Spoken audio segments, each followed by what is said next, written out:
Hey everyone, welcome to the class. Hope you guys are doing well. Today we are going to learn about carbon and its allotropes. So, what is a carbon? Carbon क्या है? Carbon एक element है जिसको C से represent किया जाता है. It belongs to the 14th period in the periodic table और यह पीरियोडिक टेबल में 14th पीरियड में पाया जाता है. इसका जो एटॉमिक नंबर होता है वो 6 है और इसका जो एटॉमिक मास है, जो इसका वेट है, वो है 12 ग्राम पर मोल, 12.01 ग्राम. ओके. एटॉमिक नंबर इसका 6 कहने का मतलब है कार्बन के अंदर 6 इलेक्ट्रॉन, 6 प्रोटॉन और 6 न्यूट्रॉन पाया जाता है. ओके. अब पीरियोडिक टेबल में इसका जो नंबर है वो Cl6 आएगा. 5 एलिमेंट के बाद छठा एलिमेंट यही है. ओके. देन नेक्स्ट है प्रॉपर्टीज़ ऑफ कार्बन. कार्बन की क्या क्या प्रॉपर्टीज़ हैं? सबसे पहले कार्बन एक नॉन मेटल है, ठीक है, एंड टेट्रावेलेंट. नॉन मेटल के साथ साथ ये टेट्रावेलेंट है, मतलब इसकी अपना वैलेंसी 4 शो करता है. That is has electron 4 in the valence shell. इसके वैलेंस सेल में, लास्ट सेल में जो इलेक्ट्रॉन्स है वो 4 पाए जाते हैं. Okay. You can see that here जो आउटर मोस्ट सेल है इसमें 4 इलेक्ट्रॉन है. यही वो 4 इलेक्ट्रॉन है जिसकी वजह से ये टेट्रावेलेंट वैलेंसी शो करता है. देन सेकंड है carbon is the second most abundant element in the human body. Human body में पाए जाने वाला ये सब सेकंड मोस्ट सबसे अबेंडेंट एलिमेंट है. मतलब ह्यूमन बॉडी बहुत ज़्यादा मात्रा में कार्बन से ही बना हुआ है. इसीलिए जब बॉडीज़ या कोई भी फ्लैश वगैरह कोई भी ऑर्गेनिक मैटर जब उसको जलाया जाता है तो वहाँ से कार्बन डाइऑक्साइड रिलीज़ होता है. ओके. थर्ड है हमारा कार्बन है 3 नेचुरली ऑकरिंग आइसोटोप्स. कार्बन का 3 नेचुरल आइसोटोप्स पाया जाता है, C12, C13 एंड C14. जिसमें कि जो C12 है वो C12 हमारा रेडियो एक्टिव एलिमेंट है और C12 सबसे ज़्यादा पाया जाता है और C14 जो है वो रेडियो एक्टिव एलिमेंट है जिसका इस्तेमाल किया जाता है कार्बन डेटिंग के लिए. पुराने जो भी फॉसिल्स या हिस्टोरिकल चीज़ें मिलती हैं उनके डेट टाइम को जानने के लिए इसका इस्तेमाल किया जाता है. वही है कार्बन डेटिंग. चलिए नेक्स्ट प्रॉपर्टी है इलेक्ट्रॉनिक कन्फिग्रेशन.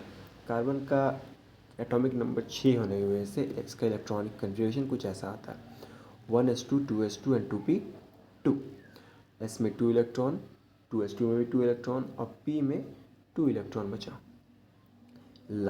वैलेंस में लास्ट में 4 इलेक्ट्रॉन यहीं से 2s2 में और 2p2 से.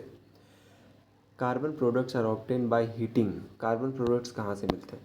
कार्बन प्रोडक्ट्स को ऑब्टेन किया जाता है by heating. Coal, natural gas, wood, bone, ऐसा कोई भी मैटर जिसमें कार्बन प्रेजेंट हो या फिर जो कार्बन से बना हुआ हो उसको हीट करने पे हमें कार्बन प्रोडक्ट्स मिलता है. बस हमें इनसफिशिएंट ऑक्सीजन के सामने इसको कंबस्शन करना पड़ता है. हम ऑक्सीजन प्रॉपर्टीज को पूरा नहीं सकते. पूरा देंगे तो ये फुल्ली बर्न हो जाएगा, इसीलिए इसको इनसफिशिएंट ऑक्सीजन के सामने इसको किया जाता है. Carbon mainly takes place in 4 types of reactions. Carbon mainly 4 type का रिएक्शन शो करता है. That is oxidation, addition, substitution and combustion. Okay. तो नेक्स्ट है एलोट्रॉप्स ऑफ कार्बन. कार्बन के एलोट्रॉप्स. कार्बन का एलोट्रॉप्स जानने से पहले समझिए एलोट्रॉप्स क्या है. Allotropes are different form of the same element. Same element का डिफरेंट फॉर्म्स है. जिस एलिमेंट से बना हुआ उस एलिमेंट का कंपोजिशन में उसमें केमिकली कोई चेंजेस नहीं आएगा. बस उसी एलिमेंट का स्ट्रक्चर जब अलग वे में हो जाएगा तो वो उसका एलोट्रॉप्स कहलाएगा. Allotropes are different form of the same element where the atom combine in different way. Atoms जो बस अलग तरीके से जुड़ते हैं एक दूसरे से. So at the same temperature and pressure they can exist in different form.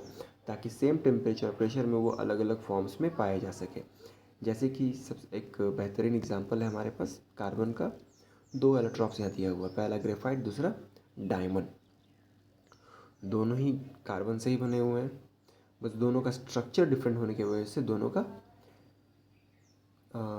दोनों अलग अलग कंपाउंड्स फॉर्म किया है, अलग अलग एलिमेंट्स बनाया है। एक बनाया ग्रेफाइट, दूसरा बनाया है डायमंड। ओके, इसको थोड़ा बेहतर नज़दीक से देखते हैं। ये देखिए, यहाँ पे जो पहला वाला जो है ये है डायमंड। डायमंड का स्ट्रक्चर है, सेंटर में एक कार्बन है और बाकी उसके तीन तरफ तीन और ऊपर एक है।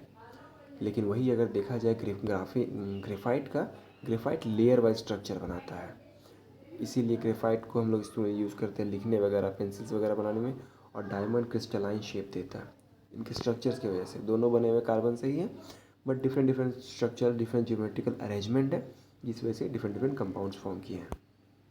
ओके, इसके बाद है एलोट्रॉप्स ऑफ कार्बन। कार्बन का 4 एलोट्रॉप्स पाया जाता है। मेनली इसमें 4 ही पाया जाता है। सबसे पहला है डायमंड, दूसरा है ग्रेफाइट, तीसरा है बकमिंस्टर फुलरिंग और चौथा है ग्राफीन। अगर आप यहाँ से क्लोजली ध्यान से देखिएगा तो पहला वाला जो है ये डायमंड का है। इसमें जो भी स्ट्रक्चर है वो क्रिस्टलाइन शेप फॉर्म करता है। सेंटर में एक है और इसके इर्द गिर्द 4 और है।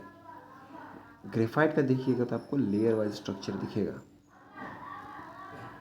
और उसके बाद आया बकमिंस्टर फुलरिंग। इसको C60 भी कहा जाता है क्योंकि इसमें कार्बन का 60 एटम प्रेजेंट होता है। और लास्ट में बचा ग्राफीन। ये ग्रेफाइट का ही बना हुआ, ग्रेफाइट ही है, बस इसका सिंगल लेयर, जब इसका सिंगल लेयर को देखा जाता है तो ये ग्राफीन फॉर्म करता है।